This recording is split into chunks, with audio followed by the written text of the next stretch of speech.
ఏఐని వాడి మెటా గూగుల్‌ని గూడా ఓడించి ₹56,00,00,000 పరిహారం పొందిన ఓ కథనం ఇది. కృత్రిమ మేధ సాయంతో కేసులో టెక్ దిగ్గజాలైన మెటా గూగుల్‌ని అమెరికాకు చెందిన న్యాయవాది ఓడించారు.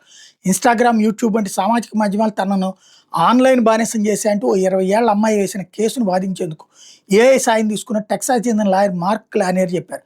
ఏడాది ఫిబ్రవరిలో కేసు సంబంధించిన మెటా సీఈఓ మార్క్ జుకర్బర్గ్‌ని క్రాస్ ఎగ్జామినేషన్ చేసింది మొదలు దాదాపు కేసు పూర్తయి నెల రోజుల వరకు ఏఐ టూల్స్‌ని కేసు కోసం వాడుకున్నట్టు వెల్లడించారు.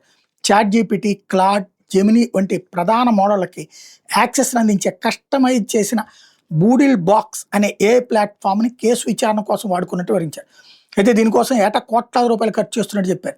ఏదేమైనా న్యాయరంగంలో ఏఐని గేమ్ చేంజర్‌గా అభివర్ణించారు. కేసు విషయానికి వస్తే 8 ఏళ్ల వయసులోనే యూట్యూబ్, ఇన్‌స్టాగ్రామ్ వంటి సామాజిక మాధ్యమ ఖాతాలు తెరిచాయని, వీటిలో ఉండే ఇన్ఫినిట్ స్క్రోలింగ్ ఆగకుండా వచ్చే వీడియోలు, పోస్టులకు అలవాటు పడి బానిసలా మారానని బాధితురాలు పేర్కొన్నారు. దీంతో తన బాల్యాన్ని, మానసిక ప్రశాంతతను కోల్పోయానని కోర్టు దృష్టికి తెచ్చారు. ఇట్లాగే చాలామంది సామాజిక మాధ్యమాలకు బానిసలు అవుతున్నారని న్యాయవాది లానియర్ తెలిపారు. ఈ యాప్లు ప్రమాదకరమని తెలిసినా మెటా, గూగుల్ వాటిని సరిచేయడం కానీ, యూజర్లను హెచ్చరించడం కానీ చేయట్లేదని వాదించారు. దీంతో కోర్టు బాధితురాలకు ఆయా సంస్థలు $6 మిలియన్ 56 కోట్ల నష్టపరిహారం చెల్లించాలని ఆదేశించింది. ఇందులో మెటా 70% చెల్లించాలని, మిగిలిన మొత్తాన్ని యూట్యూబ్ చెల్లించాలని స్పష్టం చేసింది.